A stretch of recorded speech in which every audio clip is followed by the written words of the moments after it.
I'm Connor Rebush, and if you are interested in the finer points of face punching, you've come to the right place. This is Heavy Hands.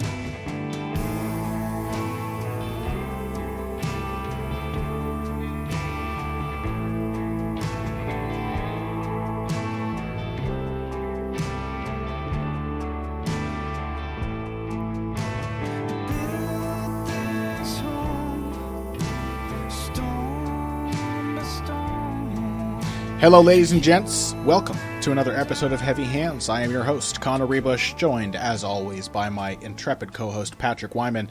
And boy, do we have a card to talk about to you today while you're driving to work, sitting on the train, working out, not having a job, whatever it is you do while you listen to this podcast. You are going to be thrilled and enthralled by the fantastic lineup of UFC Fight Night 88. I guess no, they don't call it by the city name when it's in Las Vegas because there's too many of them. This is UFC Fight Night Almeida versus Garbrandt. Those two words, if you've been keeping up with this show and MMA in general over the past year or two, they should have you just tingling with ecstatic pleasure because Thomas Almeida and Cody Garbrandt, two of the most promising and most exciting up-and-comers in a division that is quickly becoming one of the most action-packed divisions in the UFC, that being bantamweight. And Pat, not only do we have that fight to discuss, but we have, let's see, Renan Barao versus Jeremy Stephens, Tarek Safine versus Rick Story, Jorge Masvidal versus Lorenz Larkin, Josh Burkman versus Paul Felder, Aljamain Sterling versus Brian Caraway, and if we have a little time, the middleweight extravaganza, that is Chris Camozzi versus Vitor Miranda. You know I am tickled about that in particular, but this whole card is just fantastic. As soon as I saw Camozzi Miranda on the lineup, when I started to put together my preview about a week ago, I tweeted that I knew that fight was going to get you going, and I believe I included an orgasm gif. Is that correct? I also did that. I believe it was John Hamm having an orgasm, I presume, for Mad Men. Yeah, absolutely. Seems likely. I do look a lot like John Hamm, so I appreciate the comparison. People have often commented on my looks using this phrase Prince Charming-esque, so that was nice. But you know it, man. Middleweight. We compared middleweight fights before we began recording. That's a drink, by the way. If you're playing the Heavy Hands drinking game, we've referred to something we talked about before the show began. We compared them to a good session beer. You know it's not great. It's not going to make you think about it or anything, but it's usually fun in one way or another. It's not as shitty as Budweiser. It's not a heavyweight fight between borderline top 15 heavyweights. Camozzi versus Miranda will be fun. It will be an enjoyable session fight. It'll be. What were some of the beers that we were talking about as comparisons? For the Pacific Northwest, I said Rainier beer. Yeah, I went with what was the Cincinnati one? Hootie, which is a fantastic. I say fantastic, an enjoyable amber lager that's local to Cincinnati. So, you know how it is. We used to make beer here in this city.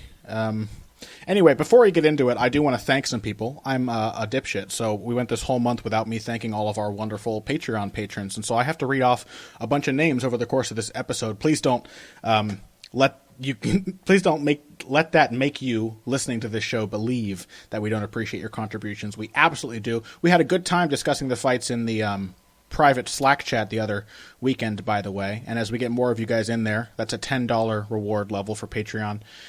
It should be a lot of fun to discuss the events live in a little private forum with no character limits and no fears. We said some horrible, awful things that we could only say in the privacy of a private subscriber-only Slack chat. So you'll have to join in to see what those comments were, particularly by Pat.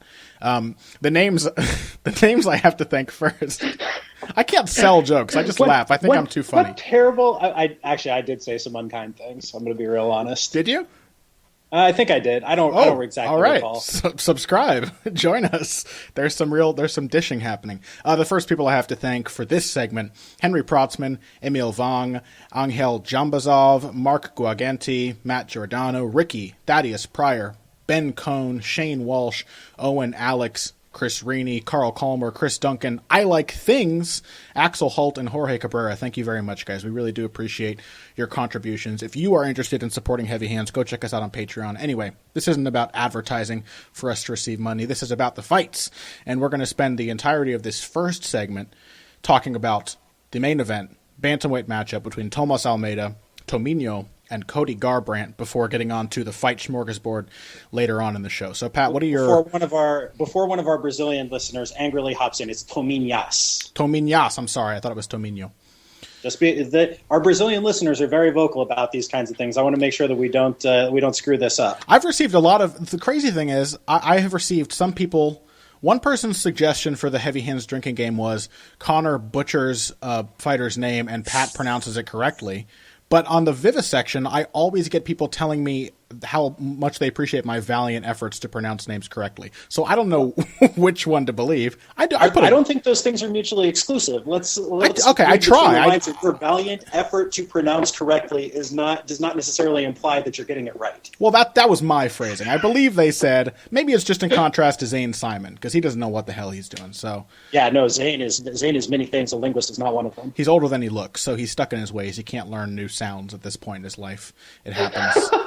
That's true, by the way. I try to. Used to like make German sounds and stuff like that when I took German in high school. I can't learn new sounds as easily as I used to be able to, and I'm only 25. It gets hard. It is way harder. Yeah. I've spent a lot of years doing languages. Like there was a point where I was more or less able to function in 8 or 9, and now I'd say we're down to about 5. Best case scenario. Yeah. By the way, Pat, you are on vacation right now. I am on vacation. I'm at the Oregon coast. I'm looking out at the water right now. There's a lovely tree-covered mountain right in front of me. Life is good, man. It's very good. This is turning into drive time radio where we're just like, oh my God, we have an hour to fill. Let's talk about this fight. Opening thoughts. Tomas Almeida, Tominhas versus Cody Garbrandt, whose nickname is No Love. So opening thoughts. I think it's a really interesting matchup of two proficient but very different kinds of strikers. Yeah. They differ in terms of pace. They differ in terms of the ranges that they want to fight at. They differ in terms of where they want to be in the space of the cage. But they're both really promising. They're both young. They're both finishers. Garbrandt has finished 7 of his 8. Almeida has finished a ridiculous 19 of his 20 fights. Mm-hmm. So there are similarities and there are differences here. But it makes for a really intriguing stew of ingredients for a great fight. Yeah, you kind of want to call. Fans of the show know we like to try and classify these guys. You kind of want to call both of these guys boxer punchers, but their styles, their approaches to fights are very different. I think Garbrandt is more of the classic boxer puncher. He hits hard, he can exchange, but he really relies often on being the slicker, smoother fighter at range. And then Almeida, probably more of a pressure fighter, although he can certainly fight well at range too. He likes to get in close and mix things up. I think for him, Almeida feels to me like the fighter with a little more potential. But the thing is that Almeida's style, as he develops, has definitely gotten him into more trouble than Garbrandt's has. So I'm not sure I agree with that for a couple of reasons. I think that if you look at their sheer physical gifts, I think that Garbrandt is an incredibly special kind of athlete. I think he's a rare kind of athlete in terms of his speed. The guy moves like he's shot out of a cannon. Yeah. He has ridiculous natural power. I think Almeida hits pretty hard for a bantamweight. I think that Garbrandt has really special power, like special natural power. He generates power effortlessly. Yeah. Does Garbrandt. And I think that Almeida's power comes from hitting a little harder than the average bear, but also but also just having really great mechanics, really great weight transfer. So I would say that I think that Garbrandt has a little higher ceiling. I think that Almeida is Almeida is a risk taker and a violent guy by nature, but one who has tempered his aggression as we've seen him over the last few years. Yeah, and that's kind of what I want to talk about. I guess we'll get into talking Tominhas first. He had his fight with Brad Pickett. That was like his first really big test. He fought a lot of actually really solid guys. Contrary to what Cody Garbrandt would have you believe, he did not just fight cab drivers on the Brazilian regional circuit. But Brad Pickett was like the most experienced, arguably the most dangerous, most well-rounded guy he'd fought up to that point. It's hard to find a bantamweight with a deeper well of experience from which to draw than Brad Pickett. And in that fight, Almeida kind of went in there trying to do what he has always done, which is to just buzzsaw through his opponent, and it wasn't working. I think in that fight he had this, because Almeida's a good combination puncher. He's a very good fighter in the pocket. He's certainly better offensively than he is defensively, but most opponents are not composed enough in the face of his offense to make him pay for that. Once he gets going, it's hard for most people to fire back, to summon the will to fire back. And that was not the case with Brad Pickett. And the problem that Almeida had, I think, is not that he got stung by Brad Pickett. Brad Pickett's got good mechanics and good timing. He's a good counterpuncher. The problem for him at first was that he went to that well of going in there and throwing a 3 or 4 punch combination over and over too much. You know, he didn't have Pickett in a compromised position. He didn't have him biting on feints. He went in there and he thought, I'm going to throw 4 fights every time we engage, 4 punches every time we engage. And he went and he slugged with Brad Pickett, and it was not a good idea. And he kept doing it probably until about the end of the first round. He did that until he started to find his groove. When he landed that counter elbow that knocked Pickett down, that's when I think that things change. And after that shot, he started to read Pickett better. He went in there. I agree with you in that. I think he went through there thinking as a pretty rote idea of what he was going to throw win without really even looking for his triggers. Like it was a kind of an uncharacteristic performance from him. You might look at that and say, okay, well, Almeida always tries to knock you out in the pocket. But I think that it was an uncharacteristic performance from him in the sense that he didn't read what Pickett was giving him. He was just throwing. You know? Absolutely. And and if you look at Almeida's fights before that and after that, Almeida has been a guy who is hittable early. He's absolutely hittable early. And that was kind of the most extreme example of it. But Almeida is generally a guy who goes in there with his eyes wide open and adjusts and adds things as the fight goes on. Like, he does have a tendency to get a bit rote with his combination work at times, but never to the extent that he did against Pickett. And I think against Bierchak, we saw him realize what he had done against Pickett and kind of respond and go back to playing the game that he was before, but with much more craft to it. Sure, and because Bierchak was definitely an opponent who could test him the same way as Pickett. Bierchak is very good in exchanges, very weird with the way that he times his counters and his punches, and very powerful, very dangerous, more powerful than Pickett, I think. And so it was nice to see Almeida enter that fight a little more measured. He certainly, and the thing is we say more measured, he still tore through Bierchak in the first round. It took him 4.5 minutes to get him out of there. That's the irony when we're talking about Tomas Almeida, right? Is yes, he was more measured, and he finished the fight with a face plant, or with a killed him dead right hand inside the first round. Yes. So it's an interesting road that Tomas Almeida is walking. You think Cody Garbrandt, however, we both think it's a tough matchup. I think this is one of those fights where, like I think we'll see with Sterling Caraway later, one of those fights where it is not really a forgiving matchup for either guy. Both guys have a lot to offer the other. I think both men here are certainly capable of finishing the other, and both guys are going to exchange a lot of punches. But I get the sense that maybe you favor Garbrandt going into this fight. I do not. I actually favor Almeida. I wanted to come back to something that you said a little while ago. You said that you thought that Almeida's offense was better than his defense. I think that that's true. That's absolutely true. Yeah. But I want to qualify it. I think that there is a sense out there that Almeida is somehow bad defensively because he got hit quite a bit when he fought who's the first dude he fought? Tim Gorman. When he fought Tim Gorman, he got hit quite a bit. When he fought Brad Pickett, obviously he got knocked down twice in the first round.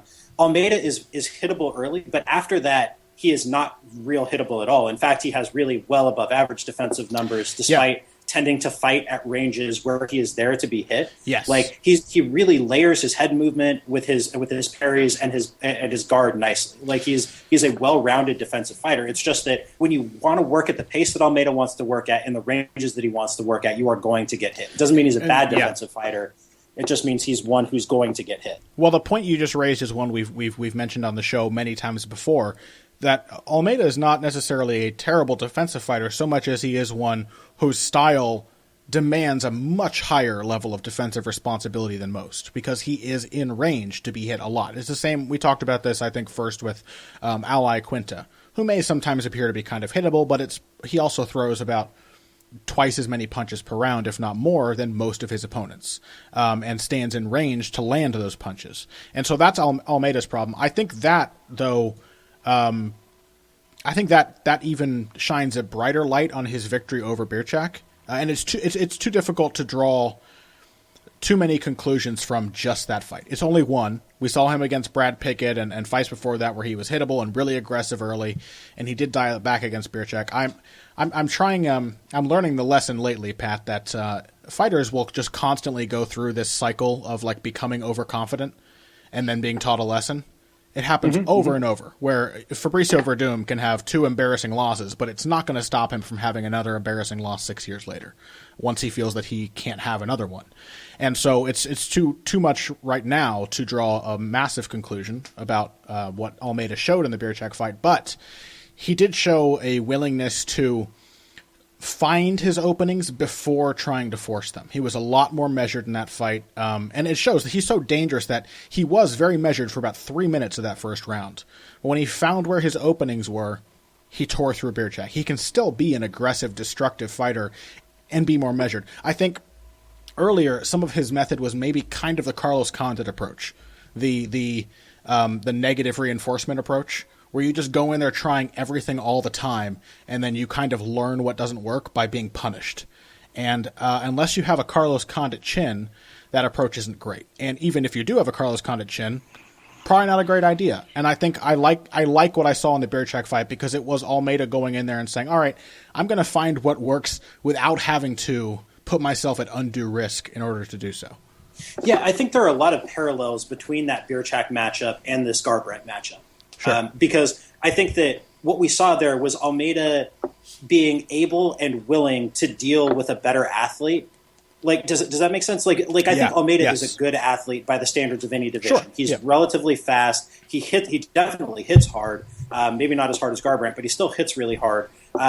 He's well balanced. He's got great proprioception. Like all of that stuff.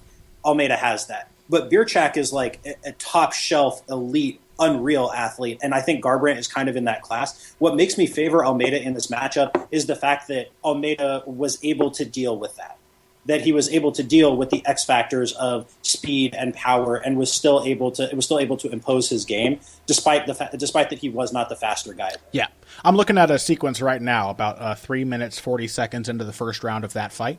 Almeida Bierchak, and Bierchak is starting to come storming forward. He's feeling a little surge of confidence, and Almeida gets him with a jab, but he's got his back to the fence. And then Bierchak comes in, and Almeida counters him with an inside cross counter. It actually looks like a cross elbow counter, like the one he hit on Pickett. And then he swarms Bierchak. Bierchak gets his balance and tries to counter with the right hand, and Almeida says, all right, and backs off. And that's what I like to see, because we have seen a lot of times that Thomas Almeida has had a killer instinct to a fault in a lot of his past fights, where he's really gone after you from the get-go. And I like the fact that he thought, all right, I've hit him with a good shot, I can hit him with another, and stepped back to find the opening again. Yeah, that's a really good point. It's the thing that makes me think that Almeida is really, really special, is that he both knows how to score and he knows how to finish. Like that sounds fairly basic, but it's really hard to balance those two things. Yeah. It's hard to be a killer while at the same time winning rounds, knowing that you're doing enough to win a decision. It's hard to let yourself score if you're that kind of a killer, if you're that kind of a knockout artist. It's hard to just let yourself score points and not go for the kill. I think when you have a nigh perfect finishing ratio, it's difficult. And so that brings us to Cody Garbrandt, though, because I think he may have a bit of that too. We had, I think, the most telling fight of Cody Garbrandt's career so far was that second UFC fight against Henry Briones. It was a tough matchup. And I think a while back on the show, I probably said that it didn't impress me, and you kind of changed my mind on it. Because I think I went into that fight expecting Garbrandt to blow Briones out of the water. And he didn't. But the important thing with that fight is that when Garbrandt didn't blow Henry Briones out of the water, he kind of stopped trying to and decided to win the fight instead, which I think is a fantastic way to go about things, because a young fighter like Garbrandt, it's really easy to get cocky, especially a guy who, like Almeida, can finish guys so easily, and he's even got a lot fewer fights than Almeida. So the fact that he learned that lesson, what seems to be over the course of one fight, pretty early on into his career, I think is very telling of his potential. Yeah, I think that Garbrandt in the long term is going to be a very good fighter. It's funny because I think I did go out of my way to convince you not to be too hard on Garbrandt after that fight. I am a little less sold on him than maybe I was at that point. Now you've gone and you're like, wait a minute, this fight sucks. No, not that I think he sucks or anything like that, but I see more holes to his game than I thought were there before. Yeah. Especially as a striker, ironically. Like, that, despite the fact that he has 33 amateur boxing matches, that he has all of these years of experience. Like, I don't think that he's a very defensively responsible fighter, and I think that that's what's going to get him in trouble against Almeida. I agree with you. I think that if and when he tries to exchange with Almeida, and he's going to, because I think that if you give Cody Garbrandt an opportunity to put punches on your chin, he's going to bite on that every single time. I think that he can be baited into doing things that don't suit him, and I don't think that he can keep up with Almeida as the fight goes on. Garbrandt is a measured fighter. Yeah. He does not throw a lot of strikes. He goes through a lot of stretches where he only throws 5 or 6 strikes a minute. He makes up for that with his power. He makes up for that with his control of the distance, with his movement at range, his understanding of the space of the cage. But if he's constantly pressured and constantly put on his back foot, and when he plants his feet to counter, the guy doesn't respect that and keeps coming after him, is willing to exchange with him in layers, is not backed off by the power that Garbrandt absolutely has, then I think he could find himself in a little trouble. Yeah, I think the thing with the Briones fight that I like, which is why I say it speaks to his potential and not necessarily his abilities right now, is that it shows craft and guile, while the fight as a whole doesn't necessarily show a ton of technique. I think Garbrandt has a few things he does really well, but there are very few things. And the game of Tomas Almeida is very deep. Not in the sense that a lot of people tend to think of it. It's often people say, like, if you listen to Joe Rogan doing commentary, and I don't mean to rag on Joe Rogan, he does a really solid job of explaining basic things to people who are listening, and that's really his job. But when I listen to Joe Rogan doing commentary, he'll say, I don't know why he's boxing with him. He should use his Muay Thai, use his kicks. And a fight is not really as simple as just having more techniques you can throw than the other guy. That kind of leads you down the road of thinking, oh, if I learn this special spinning back kick, the secret super-powered move, then I'll be able to beat the guy who doesn't know it. And of course, that goes against the Bruce Lee idea of, the man who trains one kick 1,000 times versus so on and so forth. Garbrandt, however, he hasn't trained the 2 or 3 things he does really well 1,000 times yet. He's inexperienced and has a fairly shallow depth of skill. Whereas Tomas Almeida does know how to adjust. It took him a while in that Brad Pickett fight. It took him a while to stop leading with the right hand and opening himself up to the left hook. But once he found a little confidence, he did so. And he found other ways to go through Pickett's offense and other ways to set up the right hand. In fact, he timed that right elbow by drawing the left hook out from Brad Pickett rather than throwing it and opening himself to the left hook. And that speaks to a level of depth that I don't think Garbrandt has just yet. Garbrandt right now is pretty much a flashing jab and a right hand and an occasional follow-up left hook. He rarely throws more than 2 or 3 shots at a time. Tends to move in straight lines. As you said, he knows how to control the distance. He knows what his spacing should be, but he just doesn't have as many answers or as full an understanding of what answers he does have as a guy like Tomas Almeida. Yeah, so to kind of build on that, because I agree with pretty much everything that you just said there, we're going to hear a lot in the lead up to the fight about Garbrandt's 32-1 amateur boxing record. Almeida was, I think, 29-2 in professional Muay Thai competitions and finished like 27 of those 29 fights. Yeah. Almeida has a great depth of skill on the feet, in addition to 20 MMA fights now, or 21 MMA fights, depending on what source you look at. Like, I agree with you about some of Garbrandt's limitations. I think that where he has some depth of skill is as a counterpuncher. I think that he has a few different kinds of counters that he's comfortable throwing. I think he's comfortable with half-beat counters in the pocket. I think he's comfortable with same-time counters. I think he's really good at full-beat, step-back, like pull counters. Yeah. I think that if you're looking for a depth of skill with Garbrandt, that's where you're going to find it, is in his counterpunching game. But I think that in the pocket itself, where Almeida is going to want to have this fight, I think that there's no question in my mind that Almeida both has more tools and more craft to his game, along with more defensive acumen. Yeah. So that's kind of how I look at it. We talk about you and I both have had conversations about this with our mutual friend Schwan Humes on Twitter. Very smart guy whom you should all follow. I plug Schwan all the time, but you really should follow him. He's very smart about stuff like this. But Garbrandt is kind of the case study that Schwan has about the ways in which athleticism can work against you. that I think that Garbrandt is so fast and hits so hard and has such a good natural sense of timing that it may have kind of slowed his skill development in other ways. I said this in the past after Nate Diaz beat Conor McGregor. I talked about the flip side of that. How I thought that the guys like the Diaz brothers almost have there's no perfect style, of course, but they have one of the perfect combinations of physicality and mentality, because they are guys who absolutely believe they are the best, but they're not such insane, natural, explosive athletes that they can go in there and things are going to be easy for them. And so because they're not as fast as their opponents, they don't hit as hard as their opponents, and they don't have the strength of their opponents, the Diaz brothers both go into their fights knowing, I'm absolutely going to win this fight. And they think that they've won all the fights they've ever had, which adds to that mentality. But they know they're going to take their licks in the process. And a guy like Cody Garbrandt doesn't have that. In a way like maybe Conor McGregor didn't have that in that Nate Diaz fight. You go in there and it's kind of like, I think we said this before, but it's like we said you can look at Conor McGregor's success and how he's always gone on to bigger and better challenges and always moved up and fought tougher guys when he's won a fight, and you can kind of understand why he subscribes to the secret, the wish fulfillment mentality. What is that called? The law of attraction. The law of attraction. You can see, because for Conor McGregor, like really thinking that you want something, it's probably going to happen because he's so good at it. Just innately, you have that talent. But then you put him in a matchup with a guy like Nate Diaz, who knows he's going to win even after he takes his licks. Whereas when Conor McGregor starts taking his licks, the foundation is gone. The house starts to crumble.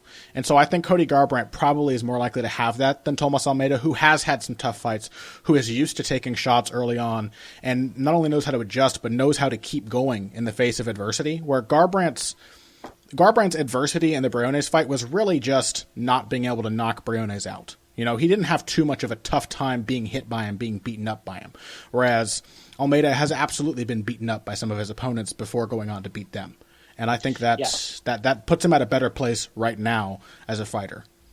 Yeah, I mean, I not that I disagree with that, but I think that, like, even on mentality, just in terms of the skills that you have available to yourself, that you have available to you. Like, I think that you talked a lot about Garbrandt's tendency to move in straight lines. There is a lack of depth to his footwork that you wouldn't expect from somebody who has a deep amateur boxing background. Like, right. I'm not entirely sure he knows how to pivot, stuff like that. Yeah, which you see a lot even from boxers. Like, guys who are quick enough to move out of the way and hit hard enough to scare you off, they often don't develop that. Maybe their trainers don't realize they need to, or they just don't care to do the drills their trainers want them to do, but they don't develop those skills because they don't need them until they face a guy who's good enough to make them realize why fighters train these fundamentals. Yeah, no, I'm entirely on board with that. So yeah, I mean, if we've probably got to make a pick at some point here soon. I think that Almeida probably finishes this. I think that Garbrandt is going to hit him early. Garbrandt is going to put leather on him, and Garbrandt's probably going to get a takedown or two. Might even get Almeida in trouble. But like, if you give Almeida enough time, he is going to figure out the weaknesses in Garbrandt's approach. He's going to take advantage, and I think he finishes him. Yeah, it's hard to imagine him not finishing him if he does win, just because he's got 5 rounds with which to work. And Almeida, with his pace, may very well not be able to go a full 5 rounds fighting like that. But in that regard, Garbrandt's like slow style might actually end up working to his favor. But I think that Almeida probably overwhelms him before it gets into the deepest rounds. So I'm going to go ahead and say like 3 rounds in, I think Almeida probably gets an attritive kind of TKO. Well, so we've seen Almeida has been in 5-round fights before. Has he? He fought into the 4th round. His finish against Viniki Azani, his second to last fight before he got to the UFC, was scheduled for 5, and he got 3 minutes into the 4th round. So there's nothing that seems to me that it would be. And if you look at the end of the Tim Gorman fight, that's true, Almeida wasn't even breathing hard. He fought a fast-paced 3 rounds with Tim Gorman, who actually tagged him a lot early and still managed to look fine in the 3rd round. So that's a very good point. So I think even if this does go into the 4th and the 5th, I wouldn't be worried about Almeida at all. He's a calm fighter. Fact, I'm sorry? He's a calm fighter. I think that's what you can probably attribute that to. Like, he throws a lot of volume, but he doesn't put everything behind every shot, and he doesn't get tense even when he's getting hit. I think he seems like a really collected athlete. Yeah, I'm with that. I don't know. Picking against Garbrandt does not mean that I don't think that Garbrandt is a good fighter or doesn't have a lot of potential or anything like that. I just really think that Almeida is a special kind of talent, a special kind of fighter. Yeah. All right, well, let's go ahead and call that the end of this segment. When we come back, we have a lot of other great fights to discuss. I think first off, we're going to get to Safine versus Story, Masvidal versus Larkin, and Sterling versus Caraway. Does that sound right? Yeah, let's start with Sterling versus Caraway. I want to talk about the man himself, the Funk Master. That's right. All right, quick break, and we'll be right back with that. Hey everybody, thanks for listening to this week's Heavy Hands. If you like what you hear, please consider pledging to support the podcast on Patreon. Patreon is basically continuous crowdfunding. You sign up to contribute a certain amount per month to help us with production costs and the like, and in return you get rewards ranging from a mention on the Heavy Hands website to a question or topic of your choice being discussed on the show. We have a lot more in the works to reward you for your help, and we appreciate every contribution. No amount is too small. Just head over to patreon.com and find how you can help out, the only show dedicated to the finer points of face punching. Now let's get back to it. And we are back. And before we move on, I want to thank a few more people who contributed to Heavy Hands on Patreon in the month of April. These people are Thomas Grant, Scott Atkin, Liam Franks, Justin Wilson, Reed M. Kellner, Adam, Theodore Bricker, Teddy Bricker, I believe he likes to be called, Christian Boyer, Chance Neff, Lee Bishop, Wayne Chargwiloff, Isaac Spooner, Jeff Newman, Gar, Lorenzo Wong, Christopher Carlson, Alan Calder, Joe Byrne, might be Berna, Keith Farrell, Richard Perry, Eric Stinton, and Abdul Jalal Choudhury. Thank you very much, guys. So, first up, as promised, Aljamain Sterling versus Brian Caraway. Pat, opening thoughts on this fight. It's a really interesting fight because both guys kind of want to do some of the same things in some of the same ranges. They want the same kinds. They want the same kind of fight. They both want to be in a kind of a wrestling and grappling filled scramble fest where where there are a lot of transitions, because both guys thrive in those spaces. Both guys are really at their best trying to get to your back, and they have a lot of different ways of doing that. Both of them also have a really nice front headlock series. A lot of setups for how to get from point A to the points that they want. Neither of them is a great striker, but they're very different kinds of strikers who want to operate at different ranges. Sterling really prefers long range on the feet, and Caraway kind of wants to bull his way forward to get into the pocket or get into the clinch. So on the feet, they kind of want to be doing different things, but once they lock up with each other, that's when it should get really interesting. Yeah, it'll be like a Chiesa Miller kind of matchup. Not quite as wild and reckless, but this is one of those fights where I think hype, for lack of a better word, and public perception of the fighters has really colored the narrative of the matchup. Because, like, for example, let's go ahead and look at the betting odds for this fight.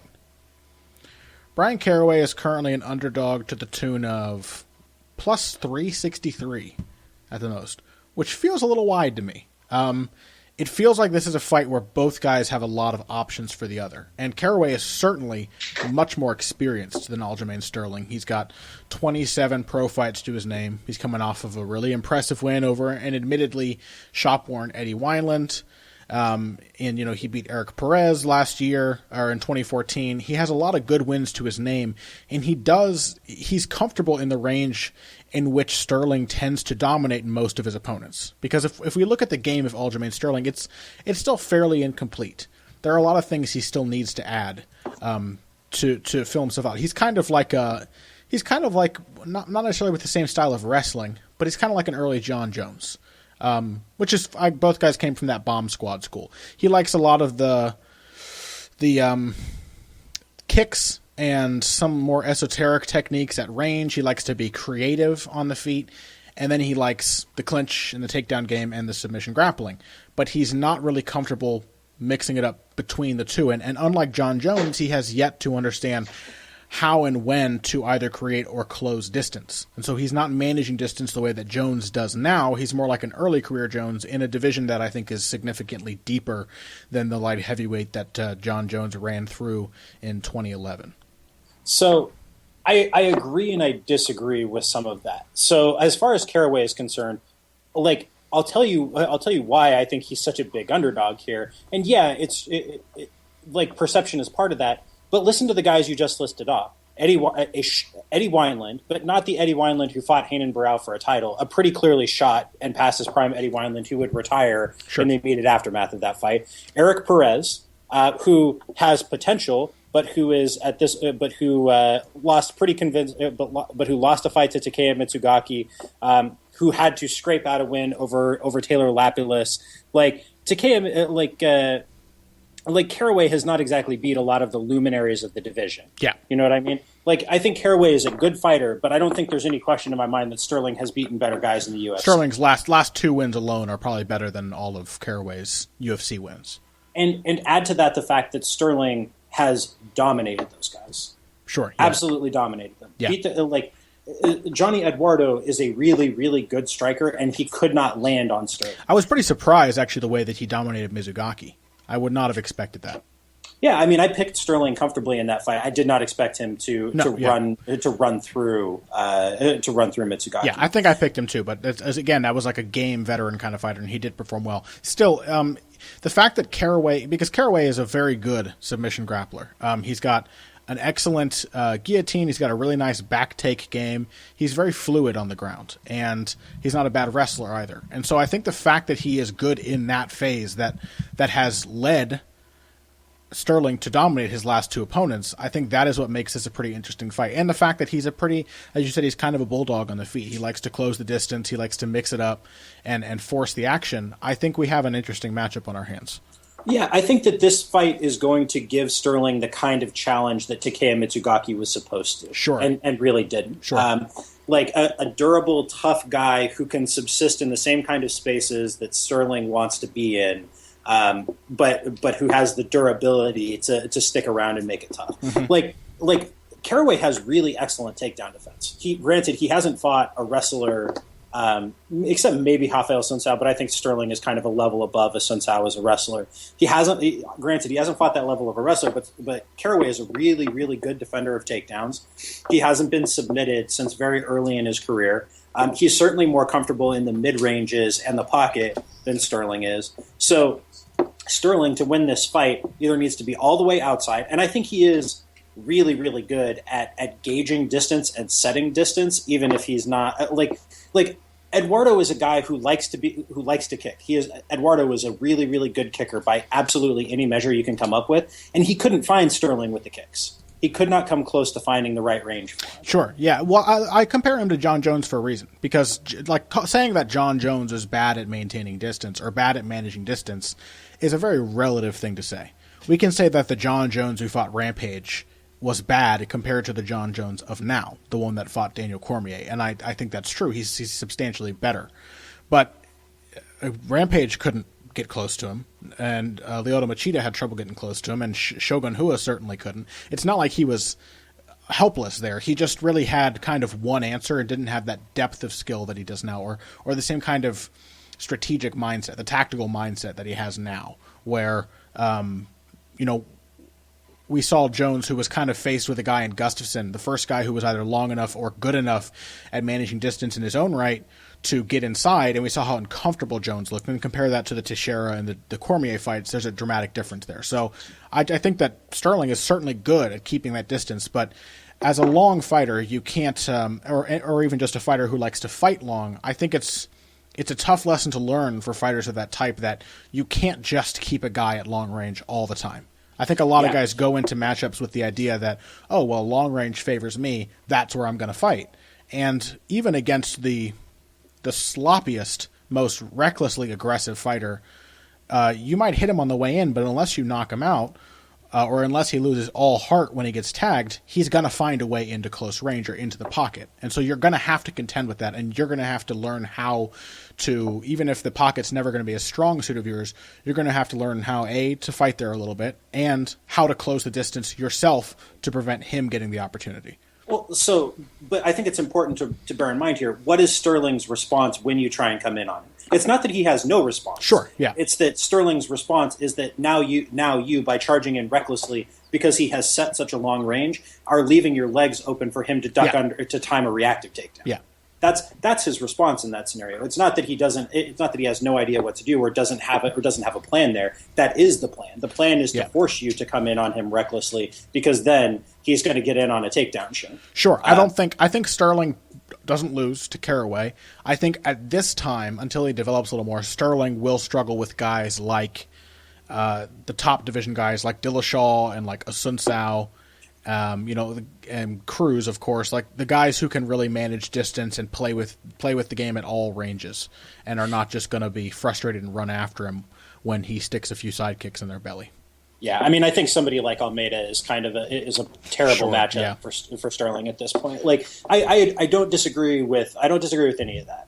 But I think this is going to be I do think this is going to be a tough fight. I don't think that Sterling finishes Caraway. I think Caraway probably manages to take a round off him. But I think at the end of the day, it's hard not to take somebody the much more dynamic, more athletic, faster, while still being every bit as technically sound. That's the thing about Sterling's grappling game, is it's not just that he's really fast and he knows how to blend his wrestling and his grappling. It's that he is a Matt Serra and Renzo Gracie trained grappler too. Like he doesn't take stupid risks. He doesn't do dumb things. He knows how to grind. He knows how to win rounds. Like he doesn't take stupid risks. He's a really smart, really intelligent guy and a really smart fighter. Yeah, and much like with Cody Garbrandt, I mean, if I criticize the things with Aljamain Sterling, and we do a lot of criticizing things that fighters are doing and critiquing them, it's all relative, because obviously a guy like Aljamain Sterling is by no stretch of the imagination a bad fighter. But he's a fighter who is still developing. And so it's worthwhile, I think, to point out the things he still needs to work on,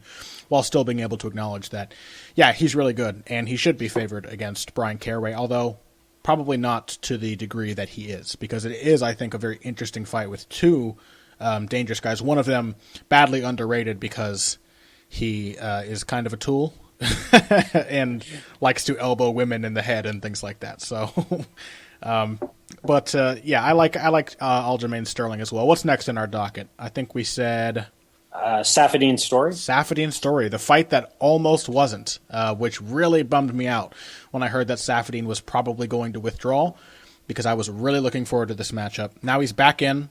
Doctor cleared him. I don't know what that says about the kind of condition he will be in coming into this fight, although fortunately for him, sounds like the injury happened just about a week before training, probably during the hardest sparring. I think it was actually he cut his face on the fence or something like that. Yeah, it was something weird. Something like cut his heel. It was something like when Gustafsson cut himself on the edge of the chain link in his gym. And that was before the Mousasi fight. And so he's in. The cut seems to be okay, so hopefully his conditioning and everything is all right. He doesn't suffer any knee injuries or groin injuries or anything debilitating like that.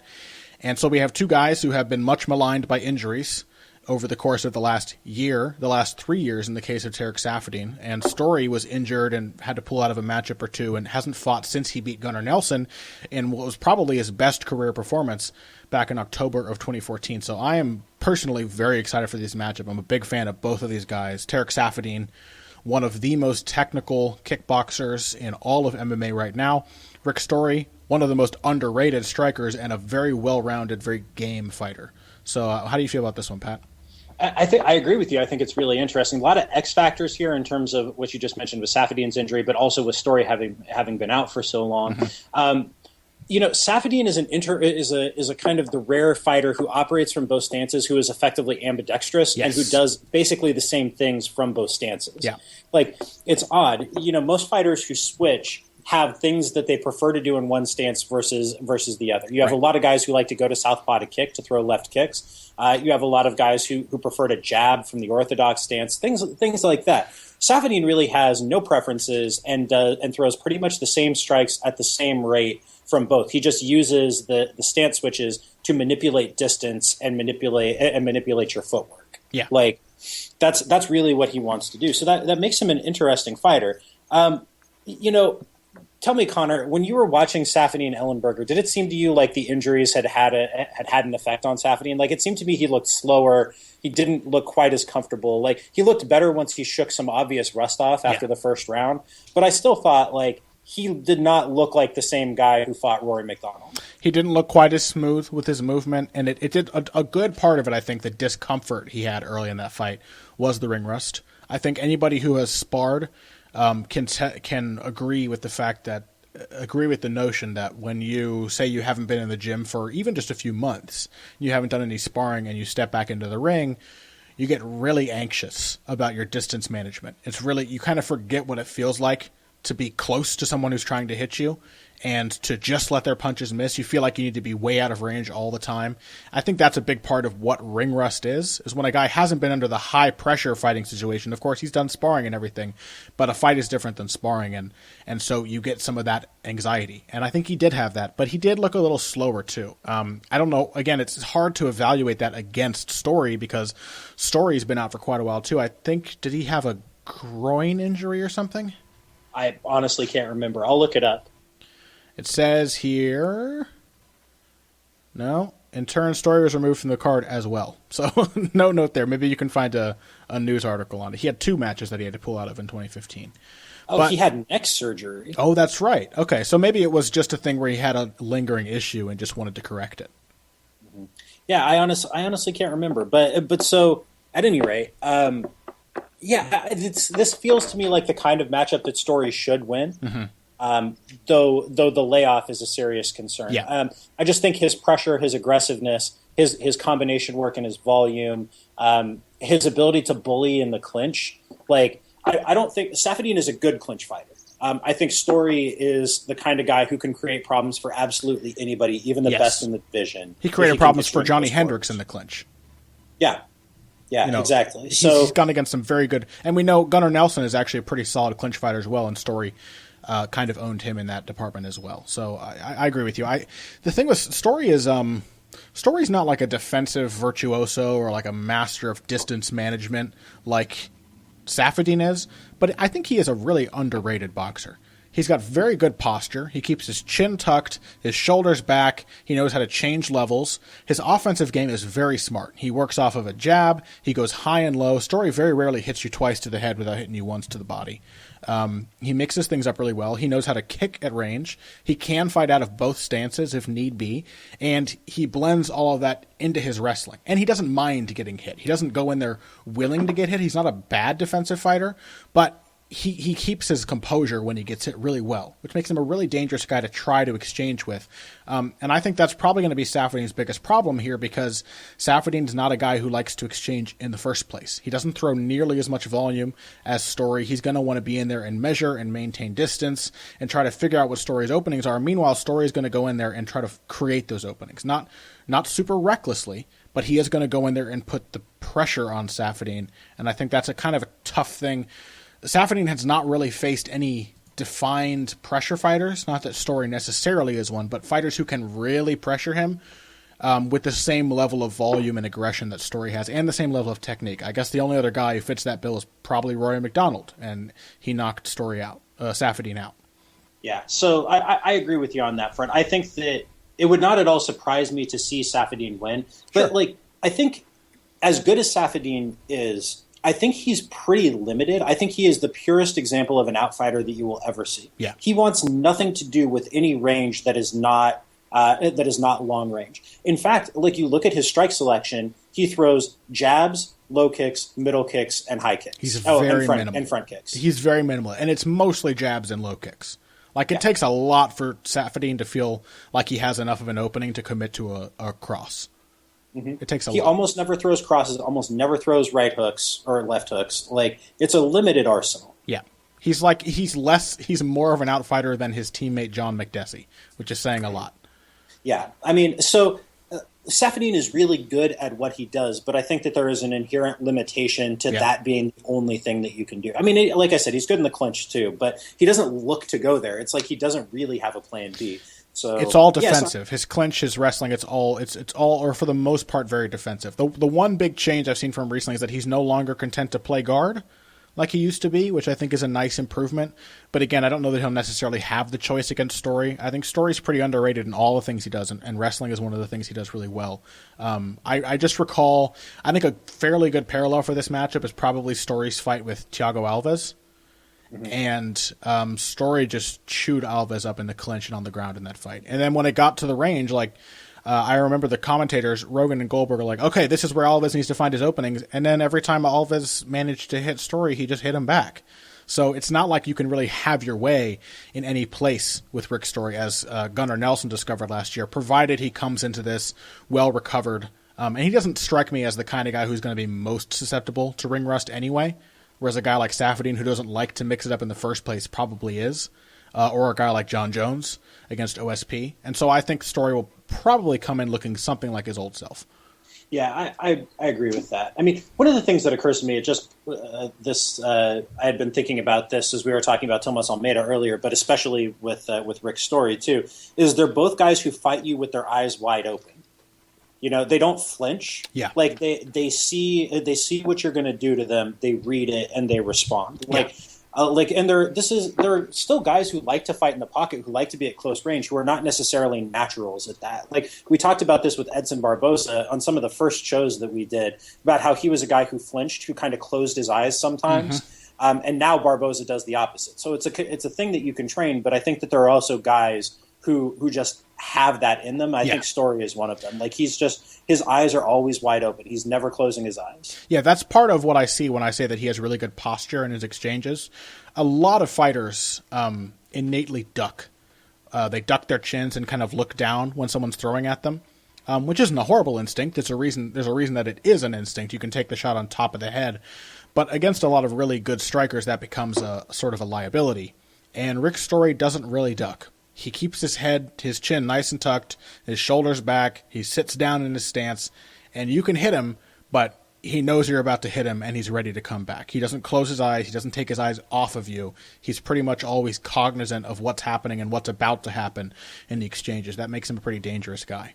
Yeah, I was thinking about that in contrast to Cody Garbrandt, another guy who doesn't mind being in the pocket, but Garbrandt is not necessarily keeping his eyes on you as you're throwing at him. Yeah. You know? Like, there was an exchange against Henry Briones where Briones threw at Garbrandt, and Garbrandt just ducked down and still fired back at him, but Garbrandt took his eyes off him for about 2 seconds. Yeah. And the fact that he landed that punch was not like, oh, what a masterpiece of technique. It was just that he was there. It's a hard habit to beat, and it's bitten a lot of fighters who are otherwise very promising. Like Brock Lesnar, pretty famous for not enjoying being hit. Nobody enjoys being hit, but being comfortable with the notion that you will be hit is an underrated skill, and one that is harder than most people realize to develop. Well, and it's hard to wrap your head around the idea that I will get hit less if I am paradoxically more willing. It's like military discipline. Like, we're more likely to win this battle if we don't break rank and run, even though some of us we have to accept the fact that some of us will be shot and die, but keep formation in order to win the fight. Yeah, exactly. Yeah. Okay. So, let's say, why don't we take a quick break before we get on to Masvidal Larkin, and then we'll discuss our few other matchups we wanted to get to. Sounds good. Financial support is fantastic, but there are other, even easier ways to support Heavy Hands. Perhaps the best is by spreading the word. We know our fan base. You're all cool, popular people with serious social media presences. You're tastemakers and trendsetters. Okay, there are one or two of you that don't fit that description. You know who you are, but no matter what, you can always help us out by telling folks about the show. You can also give us a positive rating and review on iTunes and Stitcher, things like that. We rely on word of mouth and positive feedback to grow and improve, so thank you very much for your time and your help. Now, back to the show. All right, and we are back. Once again, got to thank some people before we go on. Thank you to Brett Talley, James Muley, Sayet Tiger Muay Thai, Thomas Lindstad, Everett Case, OGM, Bill DeRoche, McKinley Noble, Frank Rodriguez, Will Buscombe, Martin Nunez, David Lechuga, Ruben von Zandvoort, Joshua Pesque, Salty Corner, Mike McDonald, Ryan Bates, Brad Dubik, and Dennis Johansson. Thank you very much, guys, for contributing. We really appreciate all of your support. Again, you can check us out on Patreon to see what's going on, what rewards are available. I have to update the people that should be thanked on the website, which is why I just went ahead and thanked everybody on air, because we do appreciate everyone's contributions, and I'm a little late putting you guys up on the site, so I got to get on that. But we really appreciate your help. We hope you're enjoying the show, and it's good to have you with us. What else do we have to discuss here? Let's see. We got a few more fights in the docket, Pat. We've got Masvidal versus Larkin. We've got Burkman versus Felder, and Camozzi versus Miranda. And Barao versus Stevens. That's what I got remaining. So let's save Camozzi Miranda for the very end so you can just grunt and sigh while I say why it's such an amazing fight. Why don't we talk why don't we talk about welterweight matchup, Jorge Masvidal versus Lorenz Larkin. This is one of my most anticipated fights of this whole season of MMA. I think this is one of the ones I'm most interested in seeing on this card. Yeah, absolutely. It's hard not to like this. It's a matchup of two guys who different kinds of strikers, but both really, really good. Masvidal is probably kind of nearing the end of his prime, while Larkin is right in the middle of it. Larkin's kind of had some tough luck in the UFC. He lost a split decision to Albert Tumanov last time out. I didn't think he won it, but it was a close fight. Mm-hmm. He got absolutely robbed against Francis Carmont. He's had some decisions go his way. He's like 3-5 in the UFC, which is crazy. It feels like on the quality of his performances, he should have a better record than he does. But like, he is a super, super, super athlete. And I think he's just now, despite having been in the game for quite a while, just now putting everything together in terms of the depth of skills on the feet. Yeah, and looking at the way his game has been, you can kind of understand why he had those close fights where Larkin's often been a fighter who either really defines himself in the matchup or struggles to find that one special technique that'll end the fight. You know, he either is way faster and has a much deeper bag of tricks and just kind of baffles you and stuns you and puts you away, or he's a guy who is looking for that big shot, looking for those things to shock you while you are kind of working a consistent game against him. And recently, I'm never a big fan of a guy dropping to welterweight. Larkin looks okay there. He looks pretty physically drained at the weigh-ins. So, you know, Larkin's the kind of guy that I would still kind of like to see as a middleweight. But since making that move, he does seem to have made a few small steps in adding sort of the connective tissue to his game, adding the pieces, adding the tactical approach necessary to enable him to find the openings for those big and creative strikes he likes to throw. Well, so the issue before, and this is why I think he's a welterweight, not because of the sheer size, but because of the size of his frame. He is not a big dude. He's 5'11". Yeah. He's only got a 72-inch reach. He was very bulky, though. Yeah, I don't think he's not even that bulky, man. He was carrying a lot of fat. You remember when he fought John Vellante at 205? At light heavyweight he was. I think at middleweight was a pretty thick dude. I think he's lost some substantial muscle mass even since going to welterweight. That's not a bad thing though. I think more than anything, weight class is a matter of your frame matching the dimensions of the guys that you're going to fight. And I'll tell you why. It's because look at the numbers of strikes he's thrown and landed since moving to 170. He's in range more. That's why it looks like his game has more connective tissue. It's because he's more consistently at a distance where he can land strikes relative to his opponent. And it is a good sign, as an aside, that he has dropped to welterweight and is still able to throw that kind of volume. Yeah, exactly. Like, it's easier to throw and land strikes when you're not so far away from guys. Like, he was giving up like 3 inches to Brad Tavares. He gave up 2 inches in height and like 8 inches in reach to Derek Brunson. He gave up 4 inches in height to Chris Camozzi. He gave up 4 inches in height and God knows how much in reach to Francis Carmont. Like, those are just dudes who are way bigger than him, and it's easier to score and easier to land strikes if you're not giving up that much height. That's the clearest thing to me about his drop to 170. Well, to your point, Jorge Masvidal is actually a little bigger than him in terms of height. Jorge Masvidal has always been a pretty lean fighter. But having moved up from lightweight, it is kind of funny that he is actually, I think, an inch taller or the same height as and a few inches longer of reach than Larkin. Yeah, Masvidal is still a little bit bigger. But so how do you see this playing out, Connor? What's your prediction here? It's a really tough one to call for me. It really is. I think it's hard not to like Lorenz Larkin. You watch him fight, it's always entertaining and interesting, except for when he fought Francis Carmont, and then it was even more unsatisfying because he shouldn't have lost, and he did. But there's still something about Lorenz Larkin's game. He's got a little bit of that John Dodson thing to him. You know what I mean? A little bit of that, you know, I'm a super athlete. What we were just talking about with Garbrandt, kind of. I'm a superb athlete, or like with Anthony Pettis. I'm a superb athlete, so I've never seen the need to develop all of these little interstitial pieces. And I think that is very different from Jorge Masvidal, who I think is a guy with a ton of craft in little spaces. Masvidal's problem has often been that he just kind of takes his foot off the gas. I think Masvidal is what you get.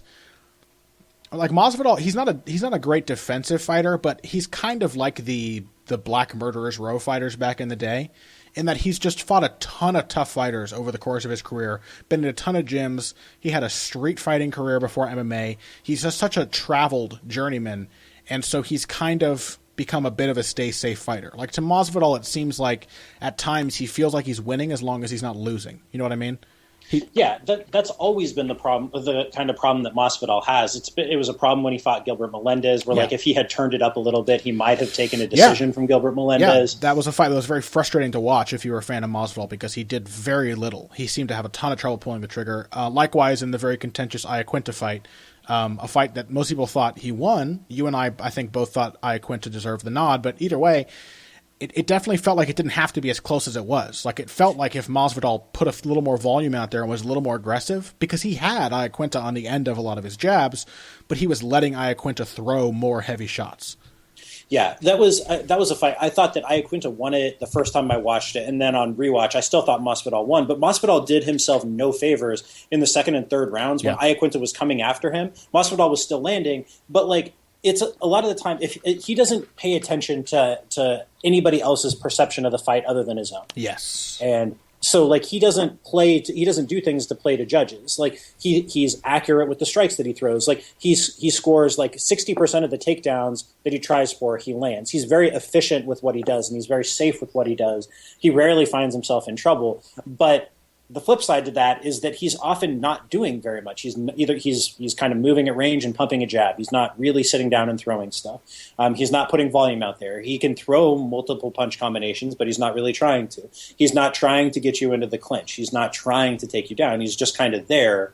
And so ironically, like, although they get there in very different ways, like his inactivity is the same kind of problem that Lorenz Larkin has. Yeah, I will say, it was pointed out in the commentary of Masvidal's fight with Ben Henderson, which I thought was a very good performance from him against Ben Henderson.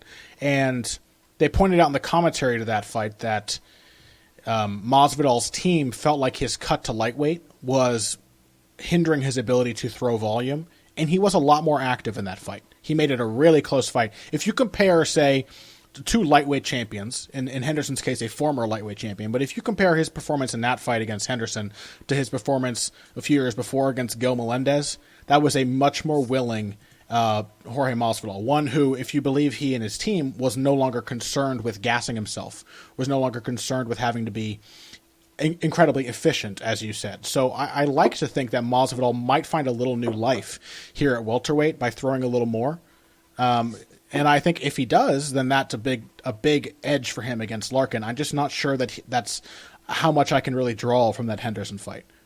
Yeah, I'm with you there. I'm picking Masvidal in this fight, but with some substantial reservations. Yeah. My biggest reservation is the fact that Masvidal is now 31 and he's got a lot of tread worn off the tires. Mm-hmm. He's been around for a really long time.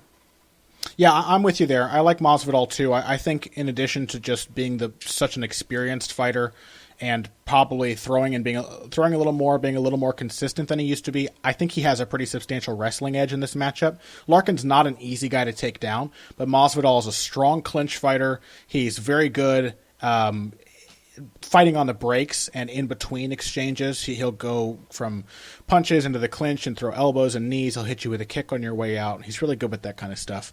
And he can hold you and control you in the clinch and take you down in the meantime. He's a really underrated wrestler. And so I think that's probably a strong edge for him. But he's also been hurt a lot early in fights. Lorenz Larkin doesn't seem to have lost his speed or his power. He's willing to counter. So it's not at all difficult for me to see Masvidal either being sparked out in the first round of this fight or getting hurt early and then going back into old school Masvidal mode where he kind of takes his foot off the gas and narrowly loses 2 safe rounds. Yeah, can't disagree with that. So what do we have next? We have Burkman Felder. What are your thoughts here? Quick thoughts. Whoa, weird fight. I think this is the perfect kind of matchup for a guy like Paul Felder right now. Kind of like Darren Cruikshank before him. Burkman is a fighter who is probably a little on the downslide. He's now a welterweight, which I always hate those late career weight class changes. He's 36 years old, and like Cruikshank, he's fairly well-rounded while being inconsistent. And I think that's the big thing that goes in Felder's favor here, is that Burkman is going to be dangerous. He's a kind of a natural counterpuncher. He's good in transitions with his grappling, but he just struggles to find... I think he's just super willing to accept the fight his opponent gives him. And so this will be a good practice for Felder to learn dictating the fight, managing the distance, setting up and creating his counters rather than just waiting on them and relying on the speed. Another thing I'm hoping to see improve from Felder, something I've picked up on recently, is that we've talked in the past about how good his head movement is, and he's very good head movement, very good defense for a guy as young as he is.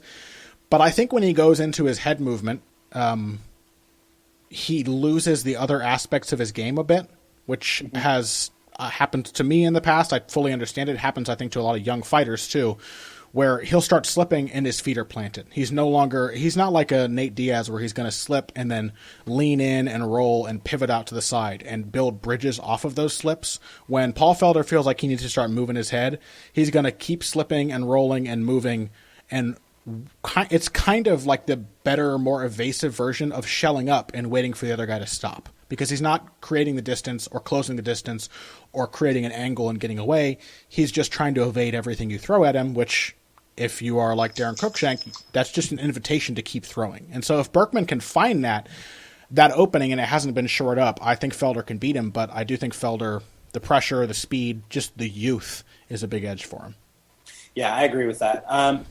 I like Felder here. I like that Felder has been working with Mark Henry, a guy who can fix some of the issues, some of the process related issues. Definitely. I think that what we're talking about basically are Paul Felder's issues of process and kind of losing himself in the flow of the fight and not bearing in mind the overall strategic situation. Right. That's what somebody like Mark Henry was born to fix. Yes.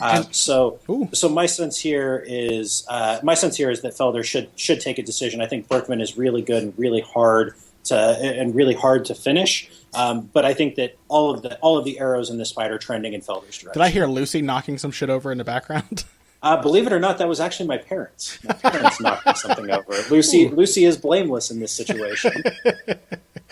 Oh, I love the sound effects. That was the sound of Paul Felder cracking Josh Burkman's chin. We're just trying to get you guys immersed in the fights as we're discussing them. And I guess that brings us... Oh, no. Renan Barao, Jeremy Stephens. I got so excited for my big one.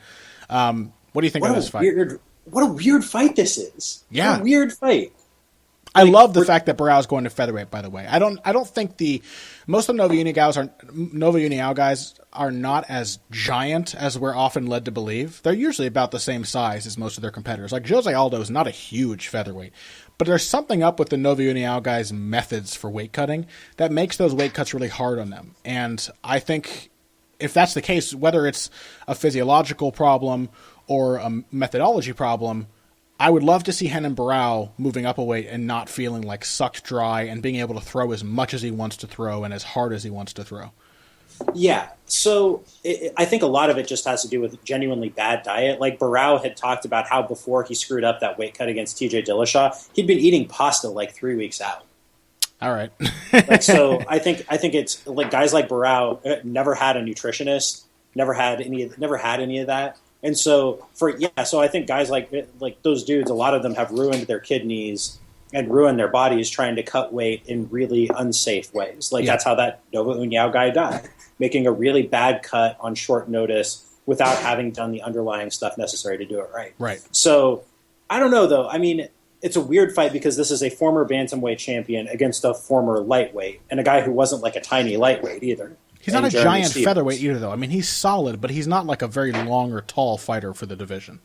Yeah, I mean, I think he's still I would bet he walks around at 175 pounds, and I doubt Barao walks around heavier than 160. Sure. I would imagine Barao is probably going to be giving up at least 10 pounds, probably closer to 15, like 2 or 3 inches of height and a couple inches of reach. Yeah, and so we get to see what Barao's vaunted takedown defense looks like against a guy who is not an amazing wrestler for this division, but certainly a capable one and one who has a big size advantage over him. Yeah, Stephens says he's 3 inches taller. I didn't realize that.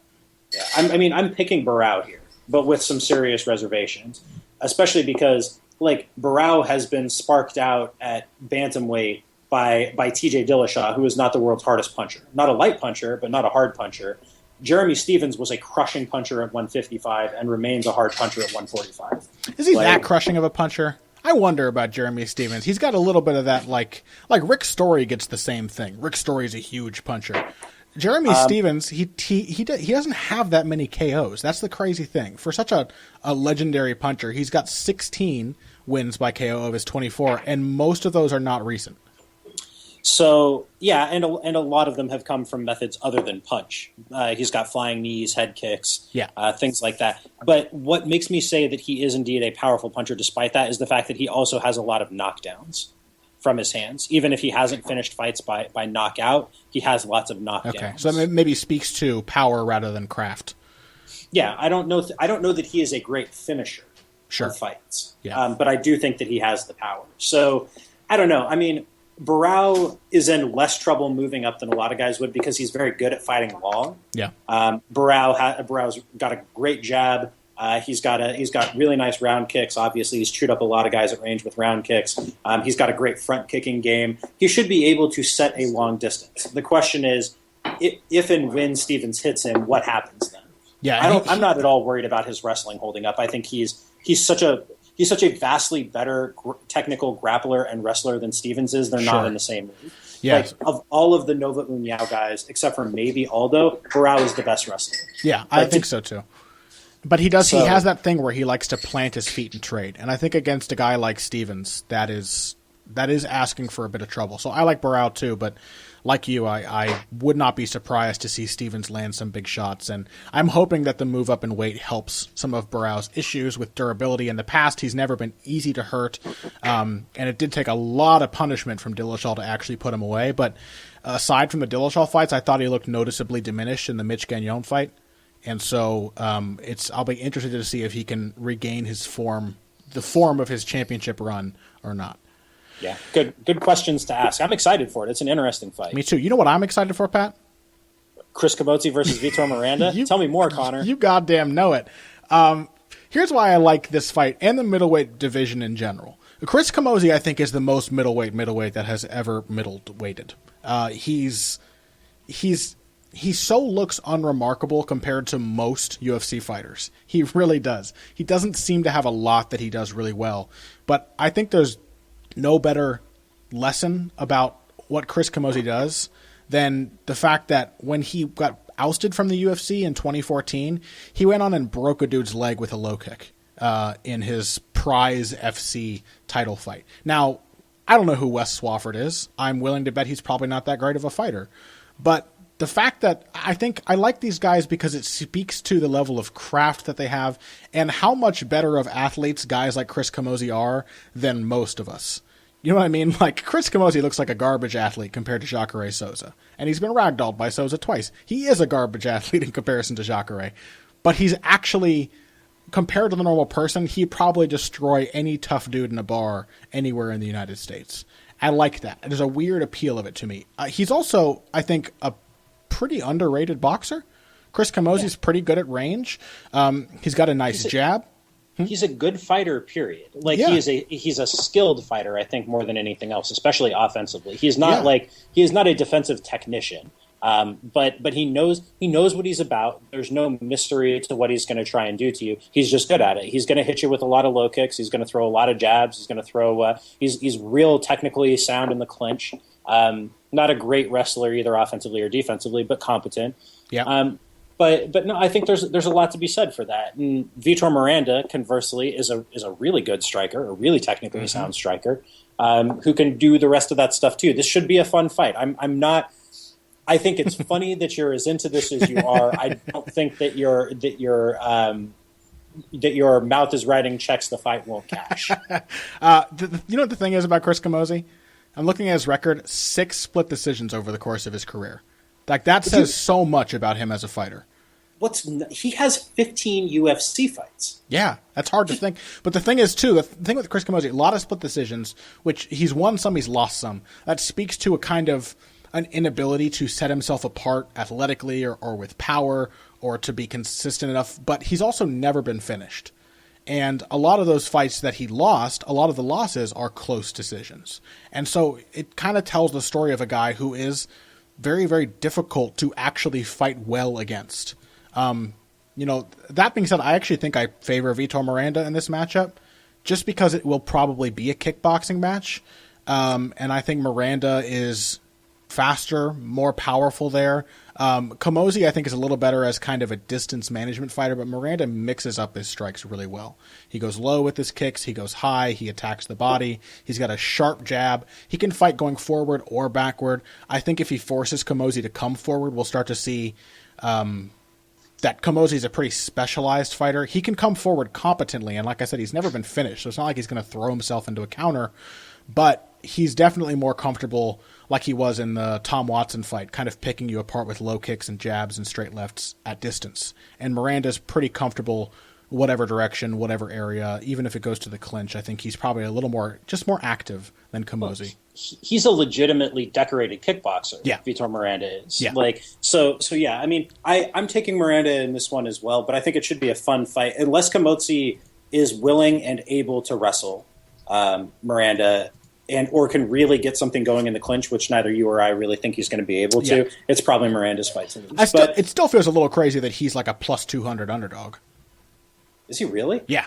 That's just crazy. This is Vitor Miranda we're talking about. This isn't even Aljamain Sterling. This isn't a guy with a ton of promise. It's a 36-year-old kickboxer, 37-year-old kickboxer against one of the most experienced and unfinishable guys in the middleweight division. So I'm looking forward to it. It's a weird fight. I love these journeyman matchups, and that's why I like middleweight, because it has more of them to offer than just about any other division. The perfect confluence of guys who are too big to be super athletes, but too skilled to be heavyweights. So it's just a lot of fun. Otherwise, I think that's just about it. You want to tell the people what you're working on this week before we wrap up, Pat? So I only have 2 pieces coming out this week. I have my usual preview on Bleacher Report, which will be up on Thursday. And then I'm doing a piece for the Washington Post on the bantamweight young guns of this fight night, looking at Almeida, Garbrandt, and Sterling. What are you doing? You do not rest, Pat. You're on vacation and you're still working on pieces. Gotta make that paper. That's right. It sounds so very white when you say it. I've got my Sherdog preview coming this week, and something for Bloody Elbow. I will almost certainly be writing about Almeida versus Garbrandt because I'm so fascinated by it. I'll be doing that on Bloody Elbow. Probably just one piece for me this week because I am moving house, so got a lot of stuff going on. But that should be fun. Otherwise, I'm really looking forward to this card. I think it'll be a wonderful way to reward myself at the end of the week of packing. It should be an excellent way for you to cap off your vacation, and it should be a fantastic viewing experience for all of you guys at home. Thank you for joining us today as we broke it all down. Hope you're looking forward to the fights as much as we are. If you want to find us on social media, you can do that on Twitter, easiest place of all. Pat is at Patrick_Wyman. I'm at BoxingBush, BUSCH. You can also find me on Facebook, facebook.com/ConnorRebush. You figure out how to spell it because I barely know how, and it's my name. Otherwise, if you joined us today for the finer points of face punching, you came to the right place. This has been Heavy Hands.